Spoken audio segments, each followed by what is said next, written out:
Today is the day we divorce. Get out of this house, immediately." When my husband returned home for the first time in 2 months from a business trip, he declared this as soon as he opened the door. I never expected him to come back with his lover.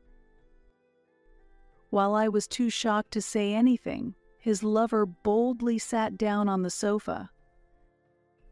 My husband gestured toward the entrance with his chin, as if to hurry me out of the house. Both he and his lover seemed eager to get rid of me, the nuisance, but I wouldn't allow it. Regaining my composure, I responded firmly. "What? But this is my house, isn't it?" "What?" They seemed happy, dreaming of a luxurious life they couldn't attain, unaware that their end would be hellish. "My name is Olivia Robinson. When I graduated from university and started working at a corporation, I fell in love with a senior colleague named Eric. He was caring and mentored me when I was new, and I was drawn to his mature charm. Eric seemed to like me too, and confessed his feelings 6 months after we met. We soon started dating, and our relationship progressed smoothly. However, many found him attractive. I realized this 2 years into my job when a new employee named Carrie Cooper joined. Eric became her trainer, and their closeness during training seemed unusually intimate. Carrie was charming and petite, a type that men tend to like, and Eric didn't seem to mind. Driven by jealousy, I felt pained seeing their relationship appear so close. During that time, I was surprised when Eric suddenly proposed to me. Feeling that I was about to be abandoned, the proposal moved me profoundly. Naturally, I accepted his proposal, and we successfully got married. At 26, I started my life with the man I loved. However, it was not the beginning of happiness. Contrary to the glamorous newlywed life I had anticipated, I faced a stark reality. The first shock after getting married was meeting my husband's family for the first time. I was nervous about what kind of people they would be, but I exclaimed in surprise the moment I met them. "What? Why is the president here?" Turns out, Eric's father was the president of our company. It seemed to be a secret within the company that Eric was the president's son. I didn't know this fact either and was truly surprised at the time. I'm sorry for keeping it quiet. However, I want to take over the company on my own merits, without relying on my parents' influence. That's why I kept it hidden. "Really? Are you really okay with marrying me then?" "Olivia, it's because it's you. Trust me more." Though I was bewildered by the sudden revelation, Eric's words were reassuring. President Colin, unlike his strict professional demeanor, was very warm and made me feel comfortable. My son will become busier from now on. During such times, having someone warm like Olivia around will help him perform better. I'm counting on you. As I acknowledged Eric's greatness once more, I nodded vigorously. What surprised me most was the immense financial power of my in-laws. Mr. Cullen even provided a residence for us. I was simply astonished by the difference in our living environment. My father is wonderful. I'll strive to become a great president like him. Inspired by Eric's positive attitude, I decided to give my all as his wife. Ultimately, through discussions with Eric, I decided to quit my job and dedicate myself to our home. In fact, I wanted to continue working for a while longer, but Eric emphasized the importance of household responsibilities and expressed his wish for support so he could concentrate on his work, to which I agreed. It's a bit disappointing to leave my job, but since Eric is working hard, I can't complain. As expected, after I quit my job, Eric's return home became noticeably later. He seemed to be handling much more work than before. It was not uncommon for him to spend nights at the office. Despite being married for only 2 months, I hardly had any time with my husband. I felt lonelier in our home together than I did when I was single. I understand you're busy, but I wish you would pay a bit more attention to our home life. I often subtly expressed my loneliness, but my words never seemed to reach Eric. He was passionate about his work and focused on honing his skills. There will come a time when we have children, and I won't be able to dedicate myself to work like this. It might be hard on you now, but this is the time I need to work hard. If it was for the sake of our future life together, I had no choice but to endure. However, as time passed, the situation gradually began to change. When Eric came home late at night, he showed no interest in whether I was awake or not. "Welcome home. Should I warm up the food?" "Let's eat. You must be hungry. I made your favorite dish." "Ah, I grabbed something at the deli on my way home. I'm too tired, so I'm going to sleep now." Eric didn't make eye contact and went straight to bed. In the morning, he slept until the last minute, rushed out of the house without looking at the breakfast I had prepared. Clearing away the uneaten breakfast had become a part of my daily routine. With each morning of disposing of the untouched food, the sense of emptiness grew. I'm lonely. Before we were married, we had more time and could talk more. Now, there was no meaningful conversation at home. I felt like a machine, mechanically carrying out household chores every day. Occasionally, Eric would spend a Sunday at home. That day, by chance, we had a day off together and ate breakfast together for the first time in a long while. It's rare for us to have a day off like this. Why don't we go out? I found a cafe you might like. I'd rather relax at home on my day off. Think about it a little. No matter how cheerfully I spoke to him, Eric responded indifferently. Even after Eric finished his breakfast, he quickly moved to the living room. Still, it was better than the days when meals remained untouched. While I was hurrying to finish eating, the intercom rang early in the morning. Who could it be this early? It's only 8 a.m. As I wondered suspiciously, Eric, who had been sluggish until then, quickly stood up and rushed to the entrance. I thought perhaps something we ordered had arrived, but when I saw who my husband had let in, my mouth dropped open in surprise. Wow, Eric's house is really wonderful. Oh, Olivia, long time no see. Have you aged a bit? Are you tired? It was Carrie, a junior from work, and her student-like manner of speaking caught my attention. Why are you here? I came to celebrate Eric's marriage. I always wanted to do something for him, since he's helped me so much. I knew you were coming today, but I didn't expect you this early in the morning. Eric, now seemingly a different person, laughed brightly, and I felt a bit irritated inside. If he knew she was coming, why hadn't he told me? What did that smile mean?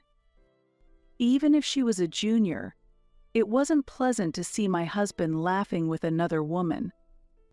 I managed to force a smile and prepared some tea.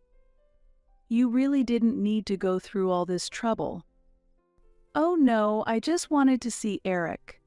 By the way, your stomach looks a bit bigger. Are you expecting a child? Carrie's smirk made the question sting. I wanted children, but how could we have any with no time as a couple? It's just that I've gained a bit of weight. Kids are still a bit off in the future, I guess. Haim? I can't imagine Eric being happy about that belly. but maybe you could lose a little weight if you tried hard enough. Carrie's words clearly contained malice. As I was about to address her insensitivity, she placed a large paper bag she had brought on the table. "Actually, I brought a gift today. Please accept this." As I hesitated, Eric quickly pulled something out of the paper bag. A tie? It's dark blue with some subtle embroidery. Quite stylish. "I chose this item because it suits you perfectly, Eric. I know your tastes exactly." Carrie really understands me well. As a senior, it's a joy to have such a cute junior. Eric smiled contentedly. Even if she was a junior, wasn't their relationship too close? Considering the time of her visit, it was inappropriate, and Carrie's hidden hostility was a major stress for me. As I listened half-heartedly while feeling irritated, Eric tapped my shoulder and said, "I'll drop Carrie off, so I'm going out for a bit." "What?"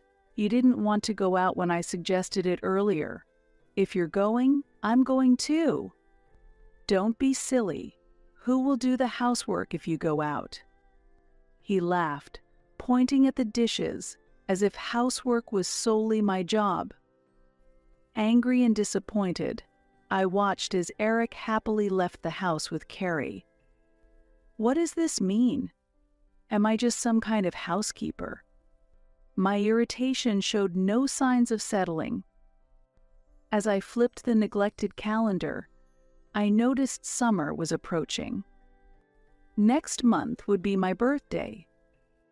Would Eric remember it?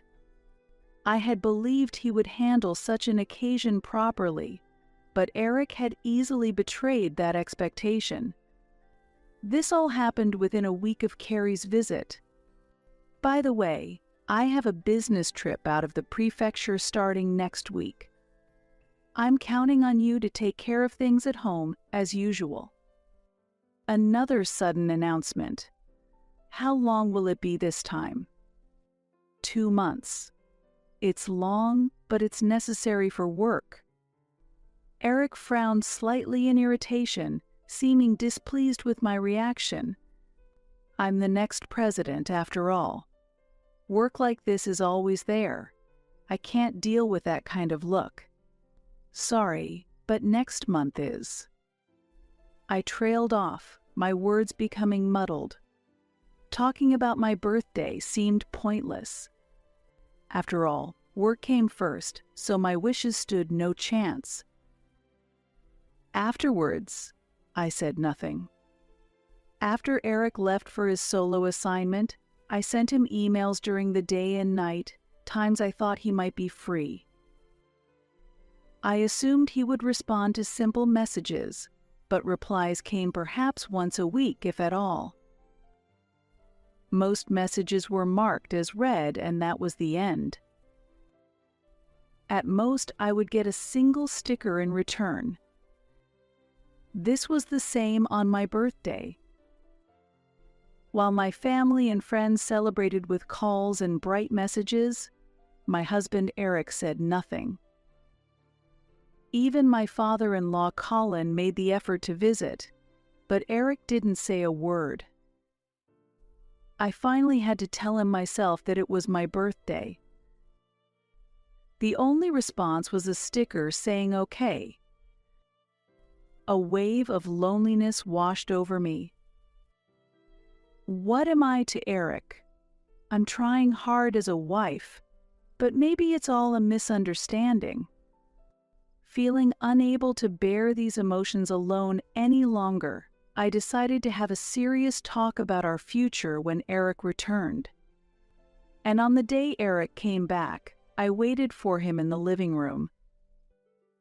Then, I saw him enter the house with another woman. It was Carrie.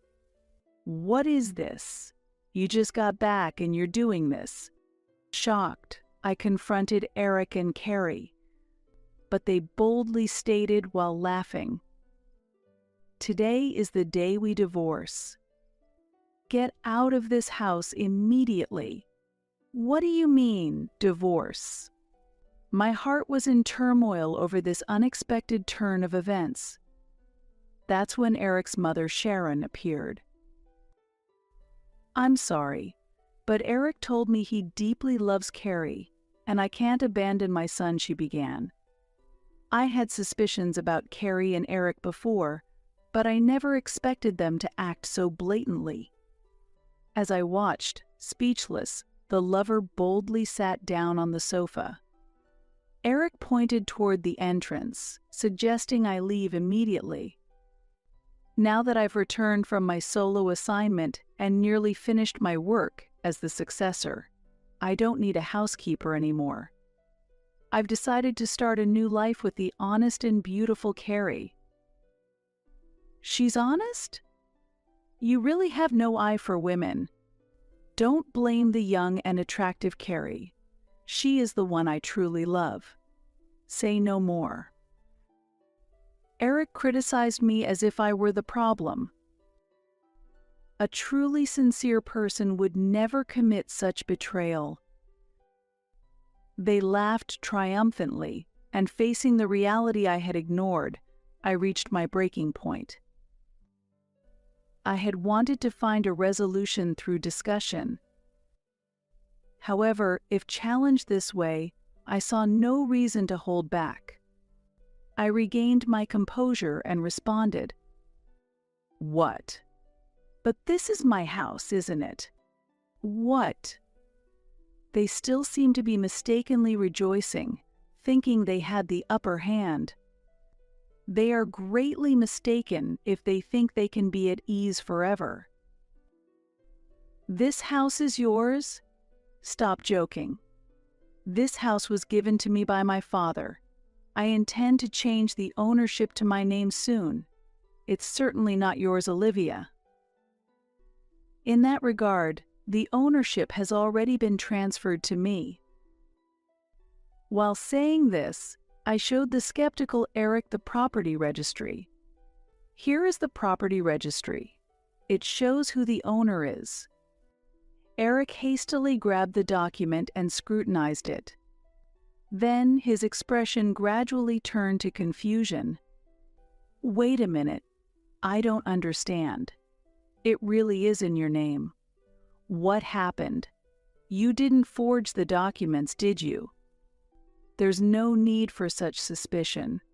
I would never commit a crime. Why is the property in your name? Would my father really transfer it to you? Seeing Eric's agitation, I nodded in agreement. As he said, Colin had officially transferred the house to me. Why would he do that for someone like you? Why? Isn't it obvious? Because you are unfaithful, treat your wife as worthless, and cheat. I placed a bulging brown envelope on the table in addition to the previous documents. Inside the envelope were numerous photos of Eric and Carrie holding hands intimately and entering a hotel together. I have had doubts about the relationship between you and Carrie for a long time. Your recent closeness seemed odd, so I hired an investigator. The fact that I could gather so much evidence in just a week was probably because Eric had been far too careless. He never suspected my plan, looking down on me as just a convenient housekeeper, which backfired on him. That can't be. Hiring a detective agency isn't cheap. You shouldn't have the money for that. I've been cutting down on living expenses to prevent fraud. Eric accidentally blurted out more than he intended. Indeed, Eric had kept his income a secret. The living expenses he provided were barely enough to cover our food.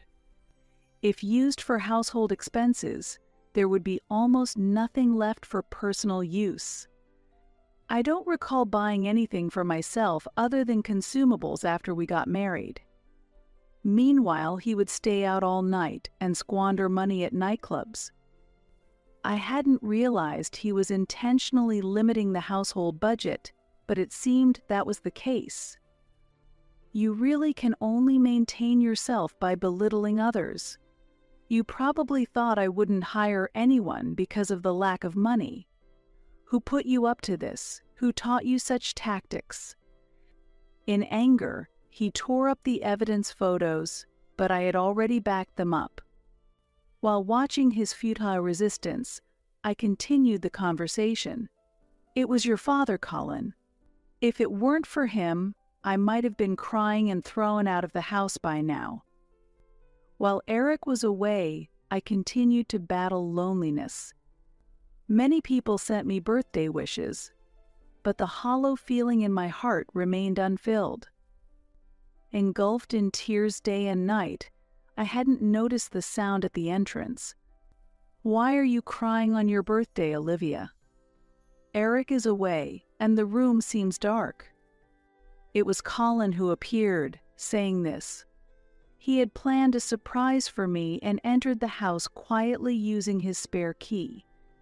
He placed a shopping bag filled with flashy decorations on the table and cared for me like a real father.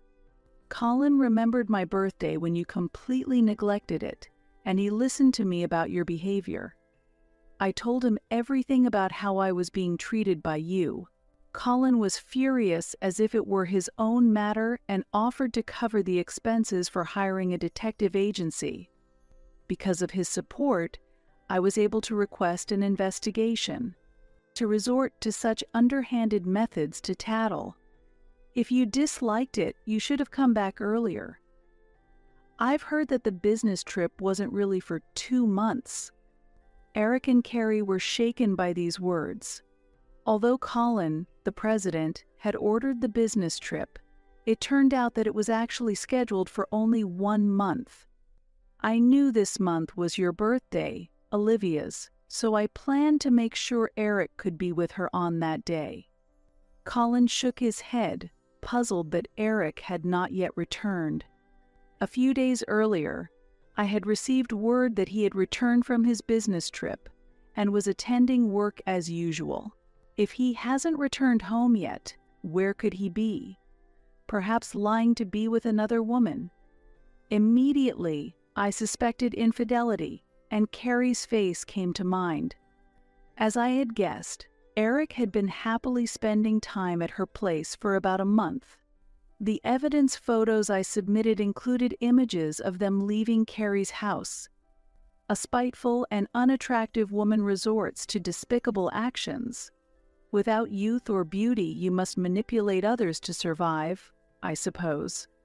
Eric's veins bulged with anger, and Carrie also showed her indignation. They accused me of invasion of privacy, claiming it was illegal to take photos of their home. It's unfortunate that you feel used and discarded, but this reaction is excessive. I could sue you, you know. We are prepared for that. If you want to sue, go ahead. If you still feel like fighting in this situation, then good luck in court." Carrie was taken aback, lost for words, and hid behind Eric, pulling on his arm. "Eric, do something. This ordinary woman is ruining my happiness. Don't panic. After all, she's an outsider. My father is a kind person, and if we explain the truth, he will surely support us. Moreover, my mother is also backing our marriage." Ignoring me, Eric quickly took out his phone. He was probably trying to call Colin. "Too bad for you. Your tears might have influenced my father, but my words hold more weight as I hold a significant position in the company. Just watch silently as my father takes my side." Eric quickly dialed a number and put the phone to his ear. At that moment, a ringtone came from the room behind us. Hearing the tune, Eric's complexion changed. "Isn't that my father's ringtone?" Without waiting for my reply, the door to the back room swung open forcefully. From that door emerged a figure who looked sternly at Eric and sighed. "I'm really disappointed. I was hoping the evidence photos were false." "Wait, what's going on?" Why is my father here? I invited him. I intended to have an important discussion with you once you returned. The plan was to settle matters of infidelity and divorce today. More importantly, I had asked Colin to secretly observe to better understand Eric's daily actions. I was prepared, but I didn't expect such impudence. How will you explain this? And I can't believe that Sharon would defend her son's infidelity. Eric's confidence vanished, and he became as meek as a frightened child in front of his father. The mother-in-law appeared tense as well. Wait. Olivia is only saying things that suit her. She just spaces out at home, and it's getting worse. Her housekeeping is so sloppy, it makes me not want to come home. If anyone had a husband like that, they would be stressed and exhausted. I never felt that the housekeeping was sloppy. On the contrary, it's always been meticulously done, and I'm quite impressed. I've never heard Eric express gratitude for the housekeeping. I've always been treated as if it was just expected of me, so Colin's kind words really touched me. I've been enduring it all this time.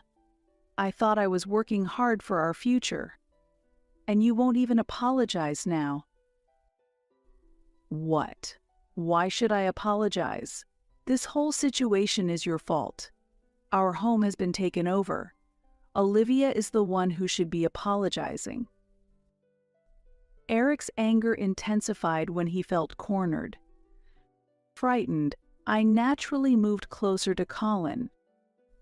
I'm going to be the future president. I'm destined for an important position. A woman like you who fusses over trivial matters is nothing but a nuisance. How can you say that? We once loved each other. How can you say such horrible things? Loved. Don't make me laugh. Eric coldly laughed while pulling Carrie closer to show off. I don't remember ever loving someone like you. I just thought flattering you would be useful. You're nothing more than an unpaid housekeeper. Despite knowing it was a poor excuse, Eric gave a bitter smile. Unaware of this, Carrie believed she was genuinely doing well and smiled broadly. It's over. I'll give you this house and everything in it. Such a small house. I can easily acquire more if I work seriously.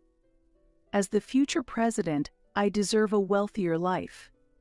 What are you talking about? There's no way you can become the future president. As Eric blustered, Colin sighed deeply and said that.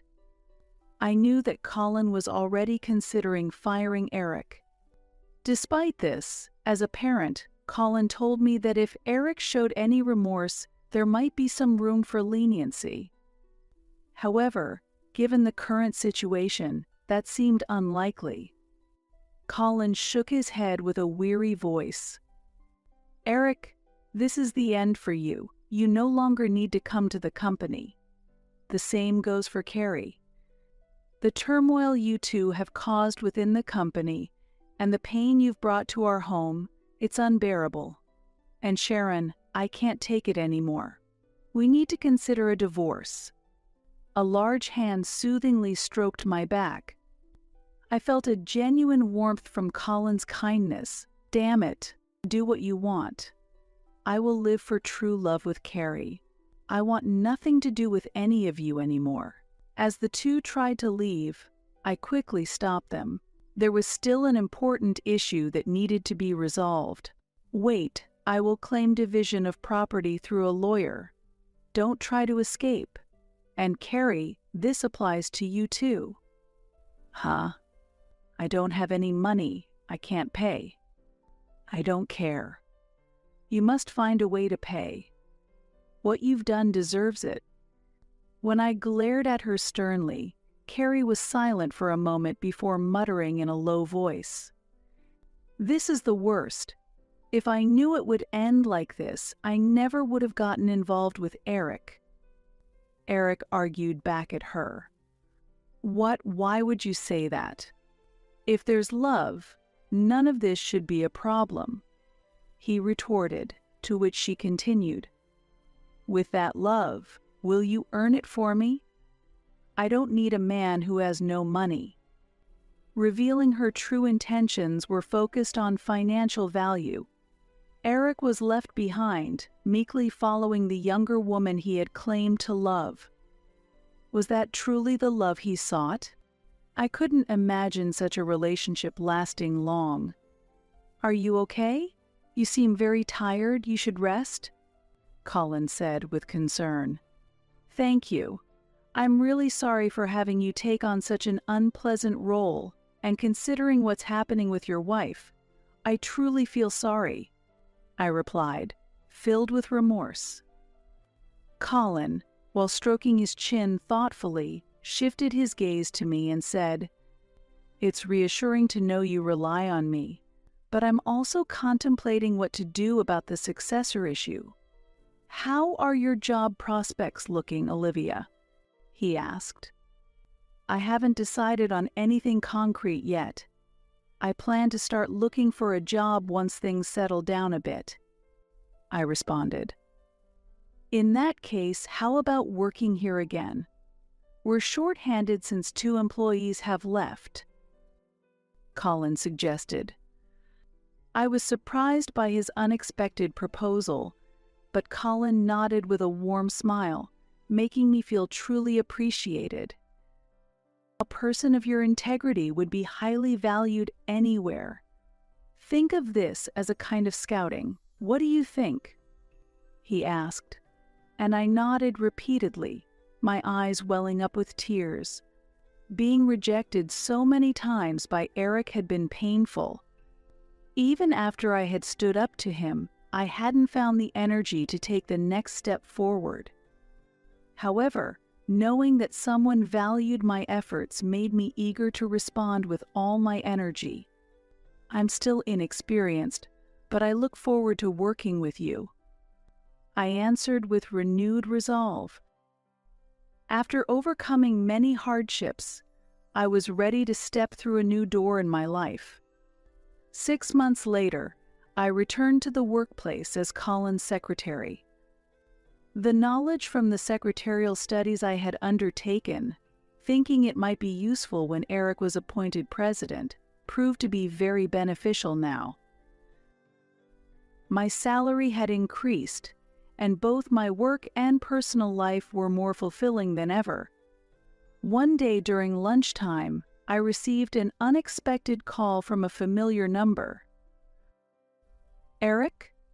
Why are you calling now? I answered, surprised. I hadn't seen Eric since our emotional and harsh breakup.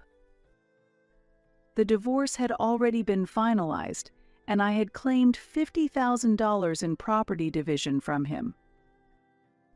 His current lifestyle and how much he struggled with monthly payments were no longer my concern. So, when the call came out of the blue, I felt a bit perplexed to hear his voice.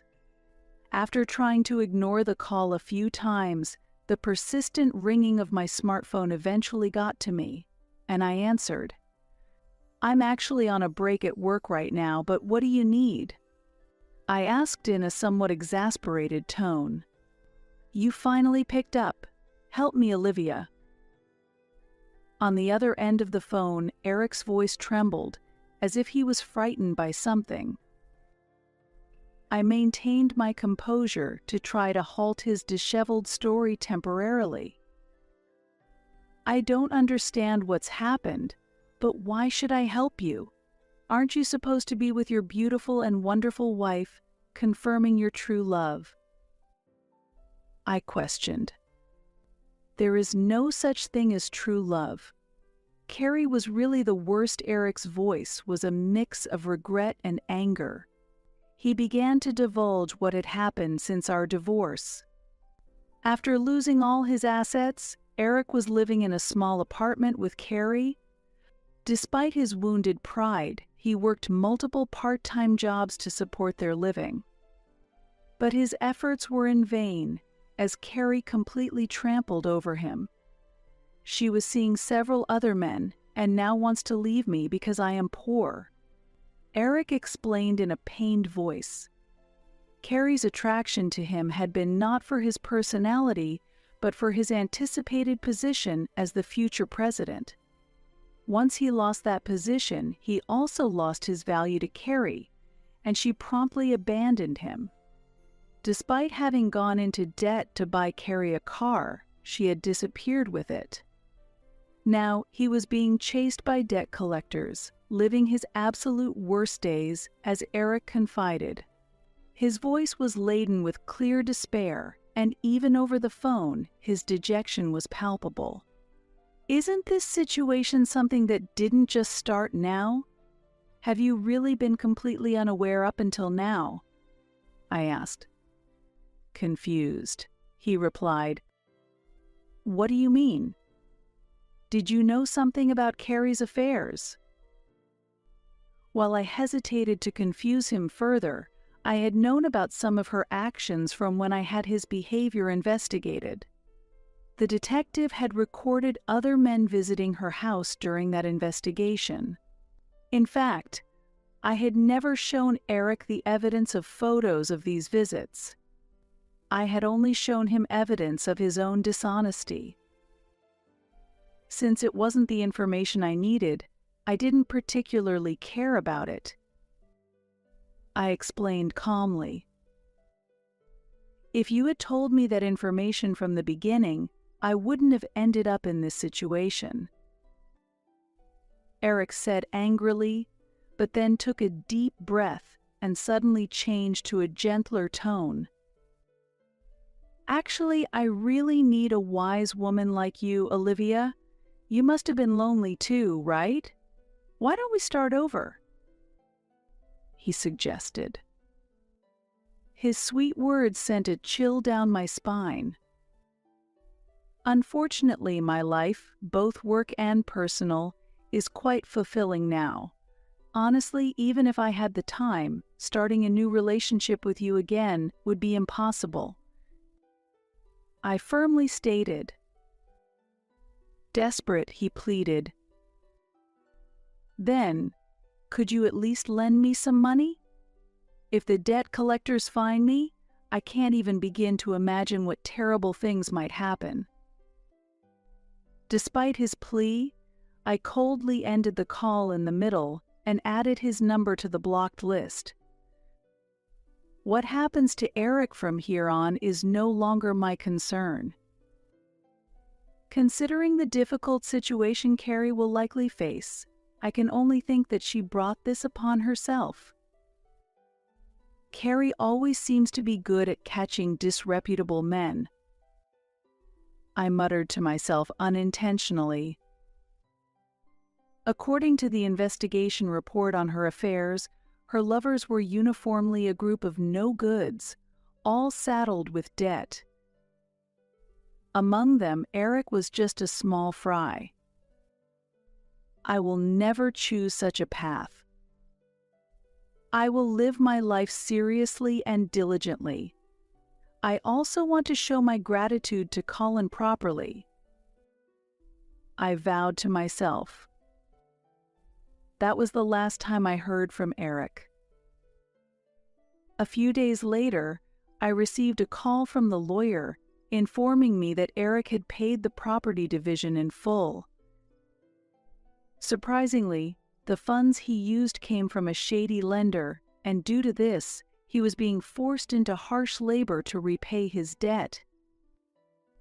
He was working long hours from morning till late at night and juggling multiple part-time jobs to support himself, and this grueling lifestyle was taking a toll on his health. Just imagining his prematurely aged appearance was heartbreaking.